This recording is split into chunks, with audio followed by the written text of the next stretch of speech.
There are moments in your life that arrive disguised as something ordinary, a simple question asked in a quiet hallway late at night, and you don't recognize their weight until much later. You look back and see them for what they were: the pivot point, the subtle tremor before the earthquake, the hinge on which your entire world swings open. For me, that moment was a doorway, dimly lit by the sterile glow of the kitchen light behind me. Julian stood there, a silhouette framed by the white paint of my bedroom door, his shape familiar and yet suddenly alien in the charged silence of our apartment. He had been a fixed point in my universe for 3 years, a constant, as reliable as the northern star, but in that instant, he became a question mark. He had just asked me if I would stay. Not in the abstract, not in the way you ask a friend to stick around for one more episode or one more drink. He had asked me to stay in his room, with him, until he fell asleep. Because, he'd said, his voice so low it was almost lost to the hum of the refrigerator, he slept better with a light on. And my presence, apparently, was the only kind of light he could tolerate. I remember thinking how absurd it was, the logic of it so thin it was transparent. He had lamps. He had night lights. He had the entire electrical grid of the city at his disposal. What he was asking for was not illumination in the conventional sense. He was asking for something else, something he couldn't name, and so he had wrapped the request in this flimsy, almost childish excuse. My mind, a frantic cataloger of every interaction we'd ever shared, began to race, flipping through years of memories, searching for a precedent, for any kind of map that could help me navigate this strange new territory. There was none. This was uncharted land, and his question was a fragile bridge thrown across a chasm I had never even acknowledged existed between us. To cross it felt like a monumental risk. To refuse felt like an impossible cruelty. And so I stood there, caught in the quiet space between a yes and a no, feeling the tectonic plates of our friendship grinding uneasily beneath my feet. We met in a sophomore-level survey course on the history of 20th century art, a class I was taking for my photography major, and he was taking to fulfill a humanities credit he'd put off for 2 years. I was the quiet observer in the back row, the one who lived behind a camera lens, more comfortable capturing the world than participating in it. Julian was the opposite. He was a creature of kinetic energy, a software engineering student who seemed to vibrantly exist in every space he occupied. He would lean forward in his seat, asking the professor questions that were both insightful and slightly off-topic, running a hand through his perpetually messy brown hair, a gesture I would come to learn was his primary tell for engagement or stress. He had a way of drawing people in, a low-gravity field of casual confidence and genuine warmth. I, on the other hand, tended to repel, or at least remain unnoticed, a satellite in a distant, quiet orbit. Our friendship started not with a bang, but with a series of small, mundane collisions. He forgot his textbook and asked to share mine. He saw me developing film in the campus darkroom and was fascinated by the alchemy of it, the way an image could bloom from nothing on a sheet of paper submerged in chemicals. He called it magic. I called it a process. He started saving me a seat in class, and I started waiting for him after, our walks back across the campus quad becoming a fixed point in my weekly schedule. He talked about code, about the elegant logic of building something functional and clean from strings of abstract language. I talked about light, about composition, about the emotional weight of a shadow or the story told in the lines on a person's face. We were architects of different worlds, speaking different languages, yet somehow, we found a common dialect in the quiet spaces of our shared walks. When our leases were up at the end of junior year, becoming roommates was his idea, proposed with the same casual ease with which he did everything. It was a practical solution to a mutual problem, nothing more. For him, at least. For me, it felt like letting the sun move into my house. It was terrifying and exhilarating. I agreed, of course, feigning the same practical nonchalance. The first few months were a study in negotiated space, a quiet choreography of two different lives learning to move around each other. I learned the sound of his keystrokes, a frantic, rhythmic tapping that filled the apartment late at night when a project was due. He learned that I needed silence and northern light to work, and would often slip out of the apartment with a whispered, "Going to the library. Give you some space." We built a home not out of shared decorations or house rules, but out of a shared, unspoken respect for each other's boundaries. It was in the stillness of that shared space that my feelings for him began to deepen, shifting from the simple bedrock of friendship into something more complex, something with tides and currents and dangerous undertows.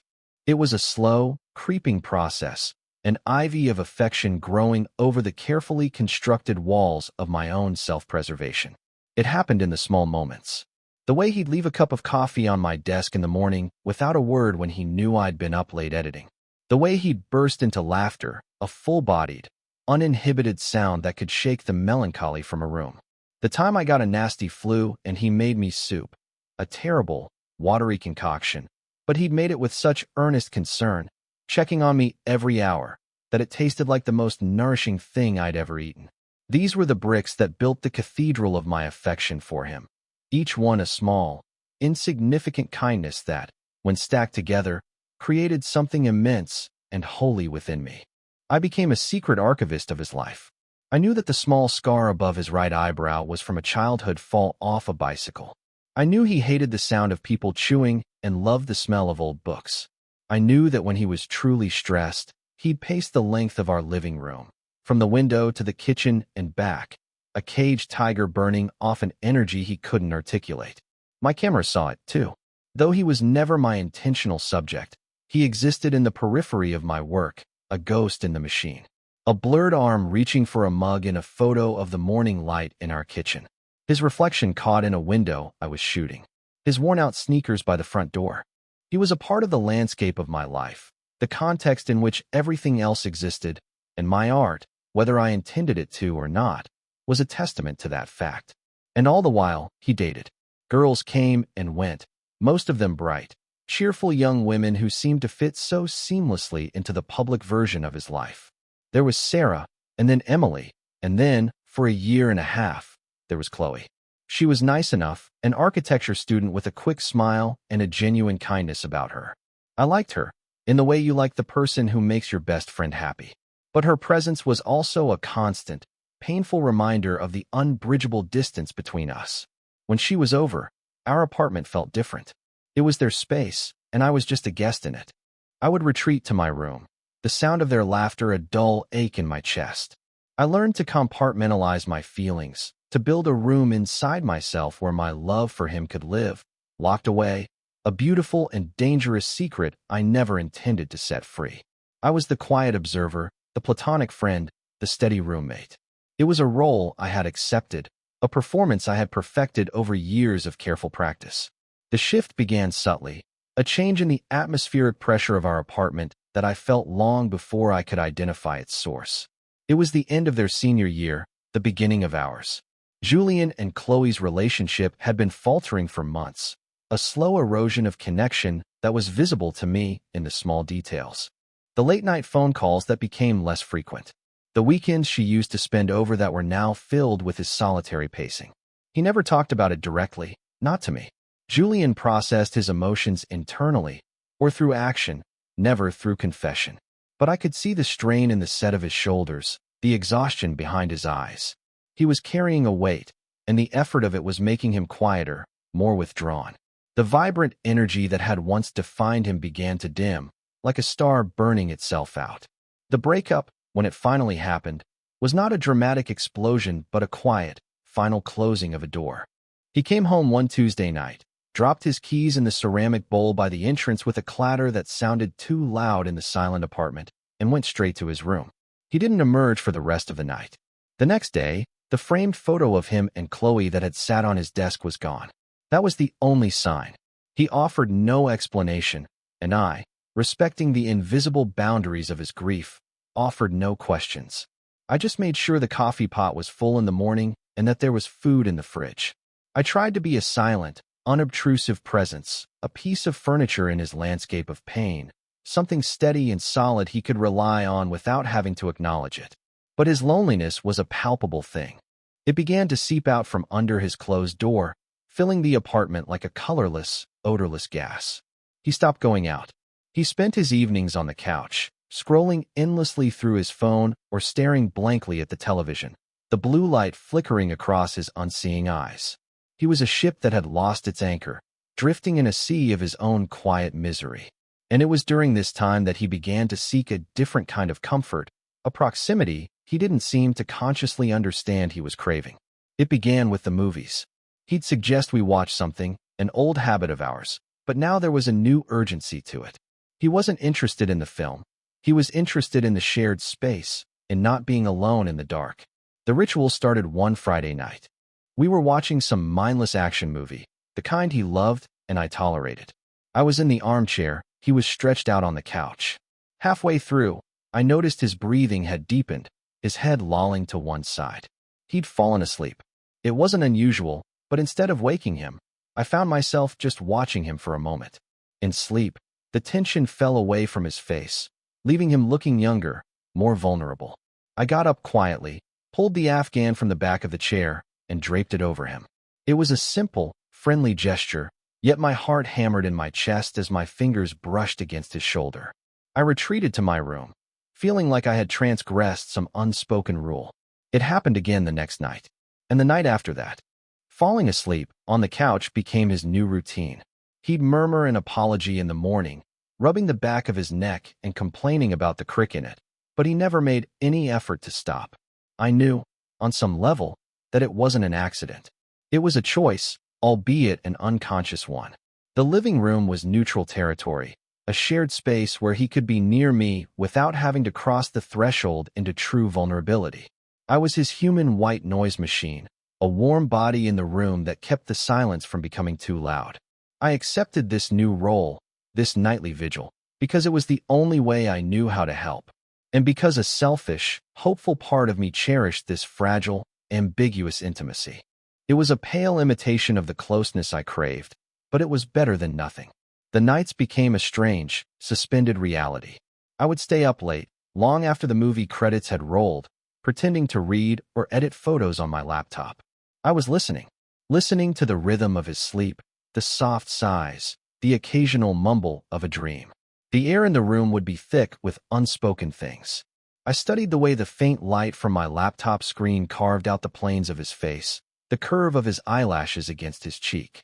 It was like being in my darkroom, watching an image slowly emerge, a truth revealing itself in the shadows. I was developing a photograph of his sorrow, and in doing so, I was exposing the depths of my own feelings. It was a quiet, agonizing form of torture, being so close to him, offering a comfort he would never understand the true source of. Then, the ritual escalated. About a month into this new, silent routine, I woke up in the middle of the night to a sound from his room. A choked cry. I sat up in my bed, my heart pounding, listening. Silence. Then another one, sharper this time. A nightmare. I got out of bed and crept to his door, which was, for the first time I could remember, slightly ajar. I pushed it open a fraction more. He was thrashing in his sleep, tangled in his sheets, muttering something I couldn't understand. My first instinct was to go to him, to shake him awake, but I froze. It felt like an invasion, a boundary I had no right to cross. I just stood there, a helpless sentinel in his doorway, until the thrashing subsided and his breathing evened out again. I retreated to my room, but I didn't sleep. The sound of his distress echoed in my mind. The next day, he was even more subdued than usual. He had dark circles under his eyes and a haunted look he couldn't seem to shake. He barely spoke. That night, he didn't even suggest a movie. He just lingered in the living room, picking up objects and putting them down, a restless energy humming around him. Finally, around midnight, he headed towards his bedroom. He stopped at his door, his hand on the knob, and turned back to look at me. His door was open wider than it had been the night before. It was a silent invitation, a question he didn't know how to voice. I didn't know how to answer. I just gave him a small, uncertain nod. He disappeared into his room, but the door remained open. It was a new development in our silent language, a new clause in our unspoken contract. This became the new phase of the ritual. He would go to his room, leaving the door open, and I would stay on the couch, a silent guardian in the living room. It was a strange, liminal state. We were in separate rooms, but the open door created a connection, a shared geography of vulnerability. I felt like a lighthouse keeper, my small lamp the only thing keeping the darkness at bay for a ship I could see but not reach. I could hear every sound. The rustle of his sheets as he turned over, a sigh, the the soft intake of breath that signaled the edge of sleep. Some nights, I would fall asleep on the couch, only to wake up in the early hours of the morning with a stiff neck, the apartment cold and silent, his door still a black rectangle of possibility in the dim light. The anxiety of it was beginning to wear on me. I was living on a knife's edge of hope and fear. Every night was a tightrope walk, a delicate balance of providing comfort without revealing the true depth of my feelings. I was exhausted emotionally and physically. I felt like a photograph being overexposed, the light burning away all the detail, leaving just a washed-out, ghostly image of myself. I knew something had to give. This state of suspended animation, this world of open doors and unspoken needs, was not sustainable. We were caught in a holding pattern, circling something real and terrifying, and I didn't know how much longer we could stay in the air before we either had to land or crash. And that brought us to tonight. He hadn't gone to his room. He had come to mine. He had stood in my doorway, a place he rarely entered, a space that was entirely my own, filled with my books and my photographs and the scent of my developing chemicals. He had breached the final boundary, and he had finally given voice to the need that had been screaming silently between us for weeks. "I sleep better with a light on," he'd said, a clumsy piece of fiction. Then, the real request, the raw, vulnerable heart of it. "Liam, would you stay?" In the room, the silence that followed his question was immense. It was a physical presence in the hallway, a vacuum that pulled all the air from my lungs. He was asking me to cross the threshold, to leave the safety of the known and step into the terrifying, undefined space he was offering. He was asking for a light, and he had no idea that for years he had been the only source of light in my own world. My voice, when I finally found it, was a stranger to me, a thin, reedy sound. Okay, just that one word. It felt both impossibly small and monumentally heavy. It was an agreement, a concession, a surrender. Julian didn't move for a second, as if he couldn't believe it was that simple. Then he gave a short, jerky nod and retreated to his room, leaving me alone in the hallway. I stood there for a long time, my hand braced against the doorframe, my mind a chaotic storm. This was it, the point of no return. I was about to walk into his room, into the very center of his pain and my longing, and I had no idea what I would find there, or how I would ever find my way back out. I grabbed a pillow and a blanket from my own bed, the act feeling strangely formal, like packing for a long journey. I walked down the short hallway to his room. The door was wide open now, a gaping invitation. He was already in bed, lying on his side, facing away from the door. A single, small lamp on his nightstand cast a warm, golden glow across the room, illuminating the dust motes dancing in the air. The room was Spartan, much like Julian himself.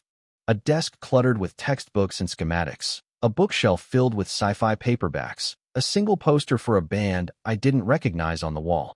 It was a space I had seen 1,000 times, but tonight it felt like a foreign country. I didn't know what the protocol was. The ambiguity of the situation was suffocating. Was I supposed to talk? To just sit? Where was I even supposed to be? There was a worn-out armchair in the corner, piled with discarded clothes. I quietly moved the clothes to the floor and settled into the chair. It was lumpy and uncomfortable, but it felt like the safest option, a designated, neutral zone within this highly charged territory. I pulled the blanket over my lap, arranged the pillow behind my head, and prepared for the vigil. The only sound was the soft whisper of his breathing and the distant moan of traffic from the street below. Minutes stretched into an eternity. I was hyper-aware of everything. The way the light caught the edge of his jaw, the slight tremor in his hand that rested on the pillow, the almost imperceptible rise and fall of his shoulders with each breath. He wasn't asleep. I could feel the tension radiating from him, a silent, coiled energy. I was a bomb disposal expert, and he was the device, and I knew that one wrong move, one wrong word, could set it all off. So I remained silent, matching my breathing to his, trying to project an aura of calm I was nowhere near feeling. I was just a boy, sitting in a chair, in his friend's bedroom, pretending that this was the most normal thing in the world. After what felt like hours, his voice sliced through the silence, so soft I almost thought I'd imagined it. "Liam." My heart leaped into my throat. "Yeah." I managed, my own voice a croak. He didn't turn over. He just kept facing the wall. "Thanks, that was all." Just one word. But it was laden with a meaning that went far beyond simple gratitude. It was an acknowledgement, an admission of need, a recognition of the strange, fragile thing we were building between us in the dark. It's okay, I whispered back to the empty space. Try to get some sleep. He shifted slightly, a small settling motion, and a few minutes later, the rhythm of his breathing finally deepened, evening out into the slow, steady cadence of true sleep. And so the new ritual was born. Every night, without discussion, I would follow him to his room. I would take my place in the armchair, my sentinel's post, and I would watch over him until he drifted off. Some nights he would talk, small, fragmented things about his day, about a problem with his code, about a memory of his family. He never mentioned Chloe. He never mentioned the nightmares. He talked around the edges of his pain, and I listened, a silent confessor in the dim light. I learned to read the nuances of his silence, the different textures of his grief. I was becoming an expert in the unspoken language of Julian, and the fluency was both a gift and a curse. The armchair became my world. I learned every dip and lump in its worn cushioning. I knew the exact angle to lean my head to avoid a crick in my neck. I spent countless hours in that chair, suspended in a state of heightened awareness, my own needs for sleep and comfort secondary to his. My photography began to suffer. I was too tired to see the world with my usual clarity. Everything felt fuzzy around the edges, out of focus. My life was narrowing, constricting, until the only thing that felt real was the four walls of his room and the quiet drama that unfolded within them each night. I was losing myself, pouring everything I had into keeping him afloat, and I was starting to drown in the process. One night, about 2 weeks into this new arrangement, I must have been more exhausted than I realized. I didn't make it to the chair. I remember entering his room, setting my pillow down, and the next thing I knew, I was waking up to the gray light of dawn filtering through his window. I had fallen asleep on the floor, my head on the pillow, the blanket tangled around my legs. I pushed myself up, my back aching in protest. Julian was still asleep, but he had turned over in the night. He was facing me now. His face, relaxed in sleep, was only a few feet away. I could see the faint stubble on his chin, the way a stray lock of hair fell across his forehead. A powerful, overwhelming wave of love washed over me, so intense it was physically painful. It was a love that was pure and absolute, and utterly hopeless. I got up as quietly as I could and crept out of the room, my heart a leaden weight in my chest. This couldn't continue. It was breaking me. I was living a half-life, a ghost in my own home, orbiting a pain that wasn't mine to heal. That day, I made a decision. I would tell him I couldn't do it anymore. I would make up an excuse, that I wasn't sleeping well, that I had an early class, anything. The thought of it felt like a betrayal, but the thought of another night in that chair felt like self-annihilation. I rehearsed the words in my head all day, steeling myself for the conversation, for the look of disappointment on his face. That night, the air in the apartment was different. Tense. He was even quieter than usual. A storm cloud of anxiety gathered around him. He paced the living room, not with his usual restless energy, but with a kind of desperate, frantic motion. I waited for him to go to his room, my prepared speech ready on my tongue. But he didn't. He just kept pacing. Finally, he stopped in front of the armchair where I was sitting, pretending to read. He wouldn't look at me. He stared at a spot on the wall just over my head. "Can I ask you something stupid?" he said, his voice tight. My entire body went on high alert. "Of course," I said, my own voice betraying none of the sudden panic I felt. He took a deep breath, the kind you take before diving into cold water. The chair," he started, then faltered. He ran a hand through his hair, a gesture I knew so well. It was his tell. Stress. Maximum stress. "It looks really uncomfortable," he finally managed to get out. I just stared at him, confused. "It's fine," I said. "No," he insisted, finally meeting my eyes. His were filled with a raw, desperate emotion I had never seen before. "It's not. You fell asleep on the floor last night. I saw you when I woke up." He looked away again, ashamed. This is too much to ask of you." Here was my opening. The door he had just given me to walk through, to escape. All I had to do was agree. "Yes, it is too much. I can't do it anymore." The words were right there, queued up, ready to be spoken. But looking at his face, at the genuine anguish there, I couldn't say them. The part of me that loved him, The part of me that would do anything to ease his pain was stronger than the part that wanted to save myself. It's not, I said softly. Julian, it's okay. I wanted the lie was also the truest thing I had ever said. He shook his head, a violent, frustrated motion. No, it's not okay. I'm being selfish. I'm using you as a human nightlight or something. It's messed up. He started pacing again. I need to just deal with this on my own. He was trying to push me away, to absolve himself of the guilt of needing me.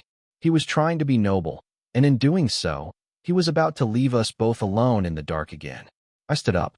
I walked over to him and put a hand on his arm, forcing him to stop pacing. The contact was electric. We so rarely touched. His muscles were tense beneath my fingers. Julian, I said, my voice firm but gentle. Stop. Just stop. Look at me. He slowly raised his head, and his eyes were glistening. He was so close to breaking. What do you need? I asked him. Not what was logical, not what was fair. What did he need? The question hung between us, simple and direct. He stared at me, his expression a mixture of confusion and a kind of dawning horror, as if he was only just now realizing the answer to a question he hadn't known he was asking. His lips parted, but no sound came out. He just shook his head again, a tiny, helpless gesture. He didn't have the words. He had never had the words. He only had clumsy actions and flimsy excuses. And in that moment, something shifted in me. I was tired of the ambiguity. I was tired of sitting in the chair. I was tired of waiting for him to say something he was incapable of saying. So I made a choice. I let go of his arm, turned, and walked towards his bedroom. I didn't look back to see if he was following. I just walked. I entered his room, the familiar territory of my nightly vigils. But this time it felt different. I wasn't a guest. I wasn't a guardian. I was claiming the space. I walked over to his bed, pulled back the covers on the side he wasn't on, and slid in, my back to the center of the bed. I lay there, fully clothed, staring at the wall, my heart trying to beat its way out of my chest. I heard his footsteps behind me, hesitant. He stopped in the doorway. The silence was absolute. I could feel his gaze on my back. This was the real precipice. I had just made a move that could be interpreted in a dozen different ways. An act of profound comfort, an act of shocking presumption, an act of romantic intent. I had laid all my cards on the table without showing him their faces.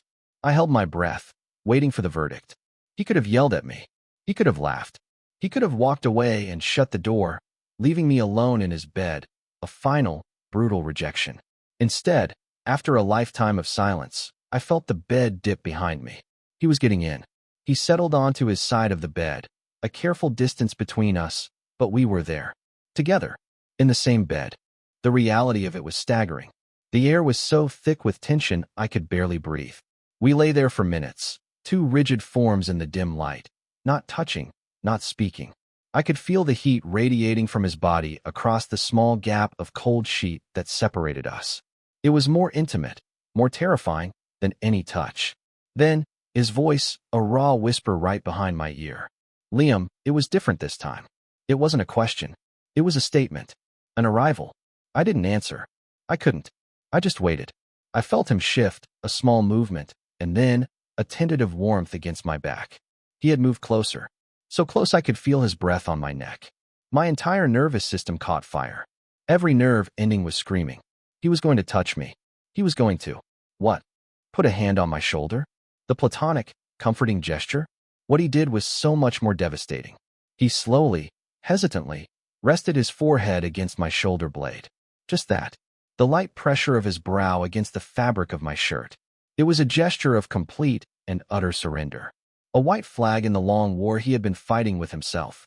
In that one, simple point of contact, he communicated everything he couldn't say.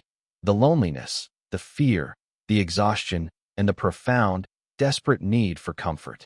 For me, a single, hot tear escaped my eye and traced a path down my temple into my hair. I didn't move.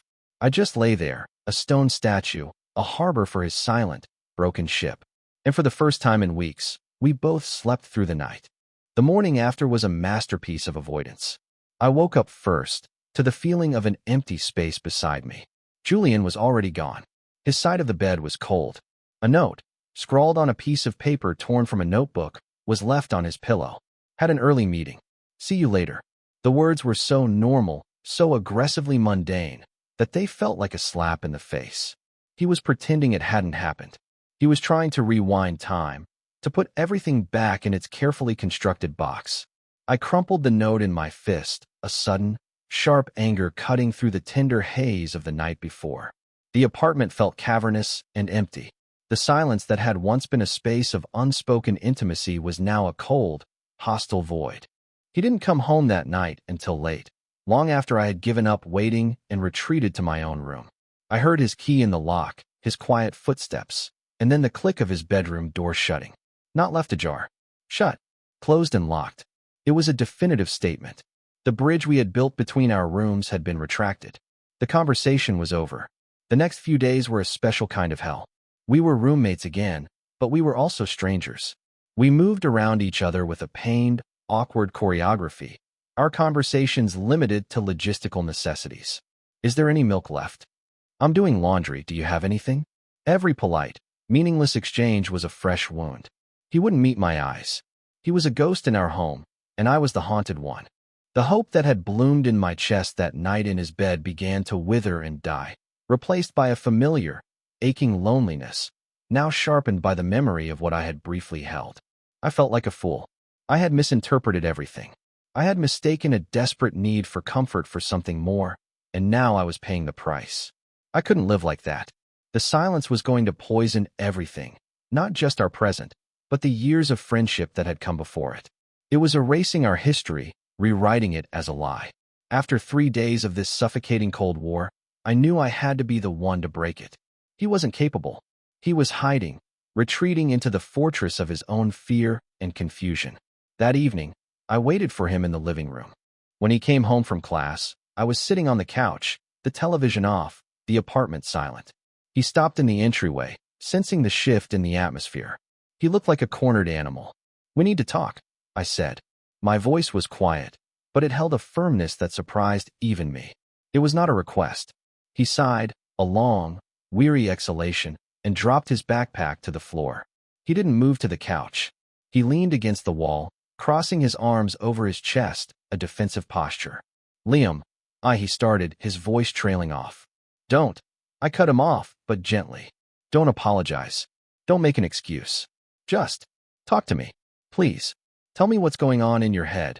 He stared at the floor for a long time. I could see the internal battle playing out across his face.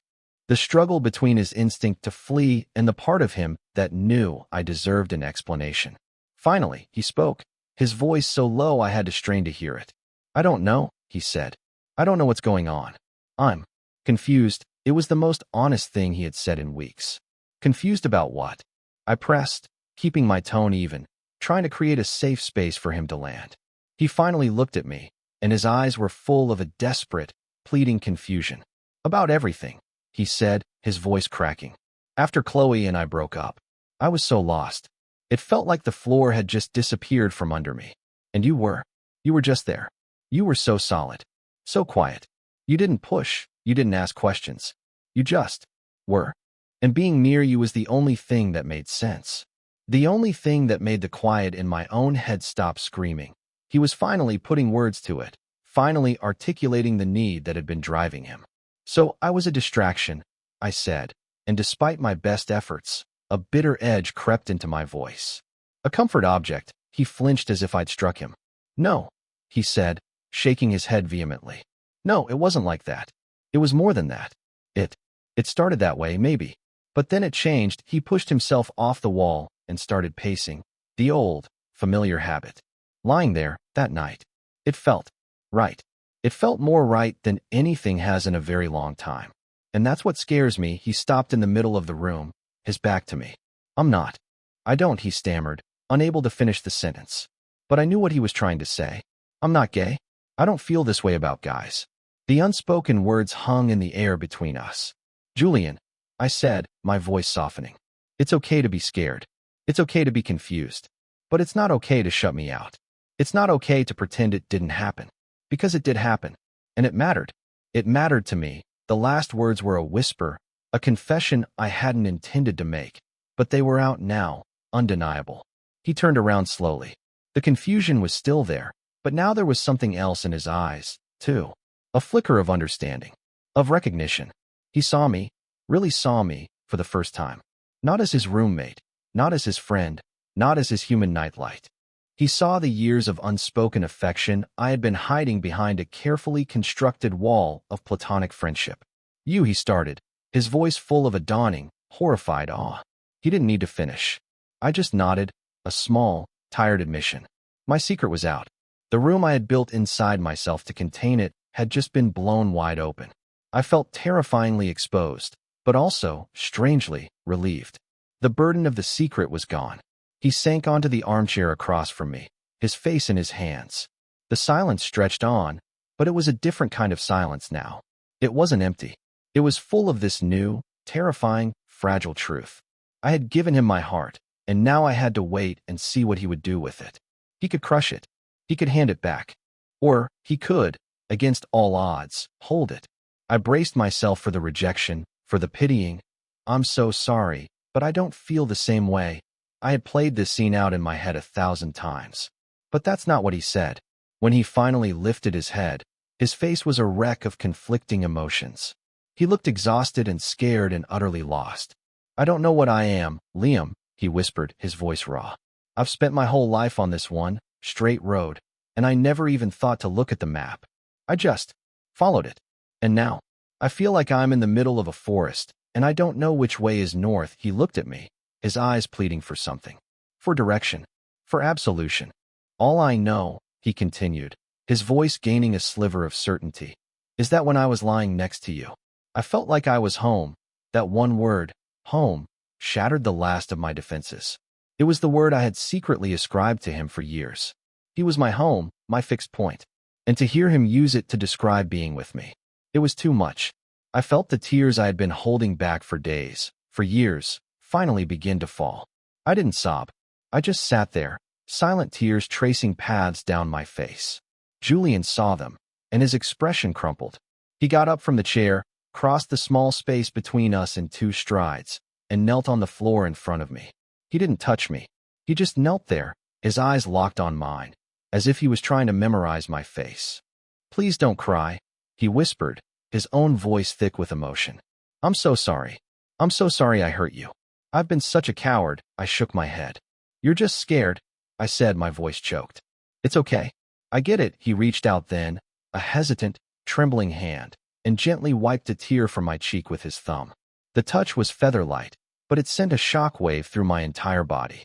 It was a touch of reverence, of care. It was not the touch of a friend. It was something else entirely. "What do we do?" he asked, his voice a broken plea. He was asking for a map, for a compass, for a way out of the forest.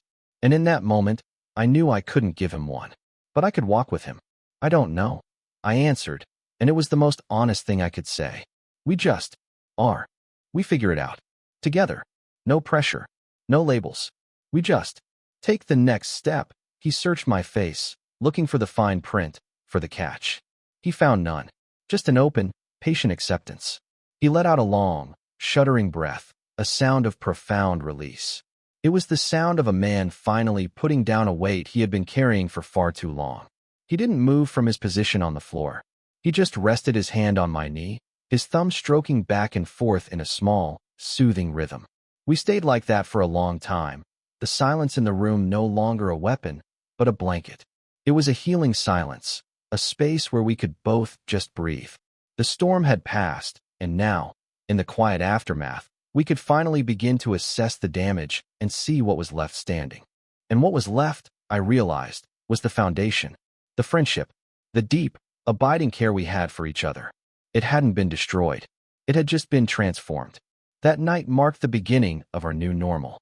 There were no grand declarations, no sudden, passionate embraces. It was quieter than that, more real. When it was time for bed, he stood up and held out a hand to me. I took it. His fingers laced through mine, a perfect, natural fit. He led me to his room, and this time, there was no pretense. No excuses about light.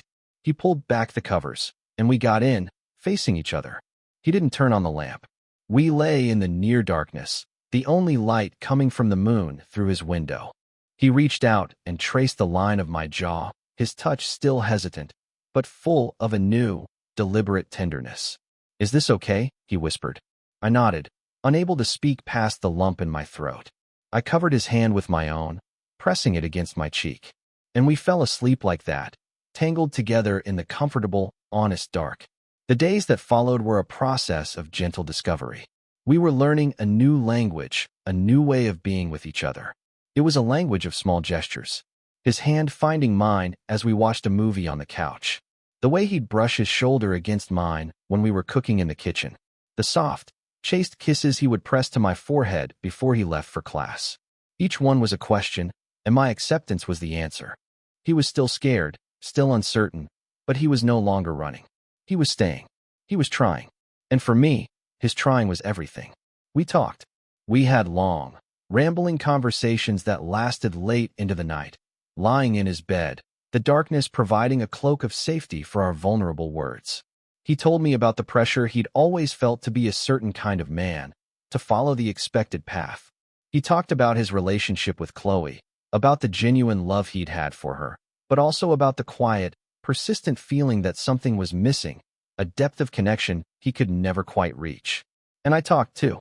I told him about the years of quiet longing, about the pain of watching him with other people, about the fear of losing our friendship. I unwrapped my secret heart and laid it bare for him, and he held it with a gentleness that healed all the old wounds. We were redefining the architecture of our relationship, knocking down the walls that had separated us and building something new in their place.